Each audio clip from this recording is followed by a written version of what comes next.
السلام علیکم ورحمۃ اللہ وبرکاتہ۔ رفائدین سے متعلق آج ہم لائے ہیں شیخ عبد القادر جیلانی کی کتاب کو غنیت طالب علم۔ وہ نماز پڑھنے کا طریقہ اس میں بیان کرتے ہیں رفائدین سے متعلق، جو طریقہ بخاری مسلم میں لکھا ہوا ہے، جس طریقے پر اللہ کے رسول صلی اللہ علیہ وسلم نماز پڑھتے تھے، یہ بھی وہی طریقے سے نماز پڑھتے تھے اور وہی طریقہ انہوں نے بھی لکھا ہے اپنی کتاب میں۔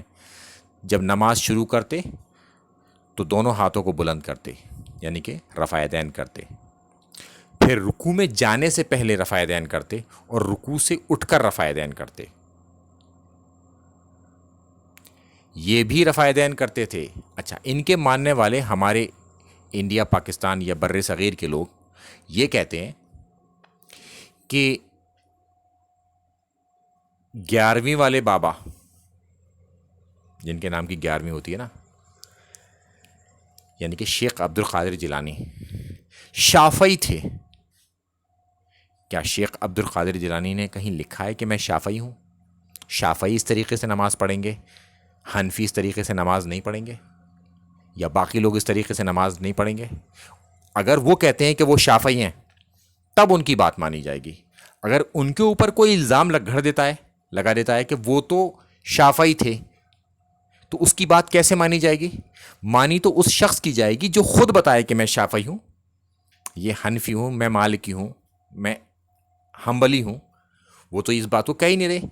تو آج کے لوگ ان کے اوپر یہ الزام لگاتے ہیں۔ تو الزام کیوں لگاتے ہیں؟ کیونکہ یہ لوگ رفع یدین نہیں کرتے۔ تو رفع یدین سے چھٹکارا پانے کے لیے شیخ عبد القادر جیلانی کو بھی شافعی قرار دے دیتے ہیں کہ وہ تو شافعی تھے۔ تو جب آدمی اپنے مسلک کا گول کیپر بن جاتا ہے تو پھر وہ کسی کی بھی قربانی دے سکتا ہے اور کسی کے اوپر کوئی بھی الزام لگا سکتا ہے۔ جبکہ زندگی ہو گئی ان کے نام کی 11ویں کرتے کرتے اور بریانی کھاتے کھاتے، مگر جب نماز پڑھنے کی باری آئے گی تو ان کی بھی بات نہیں مانی جائے گی، کیونکہ انہوں نے وہی طریقہ لکھ دیا اور اسی طریقے پہ نماز پڑھتے تھے جو کہ بخاری مسلم میں لکھا ہوا ہے، جس طریقے پر اللہ کے رسول صلی اللہ علیہ وسلم نماز پڑھتے تھے۔ السلام علیکم ورحمۃ اللہ وبرکاتہ۔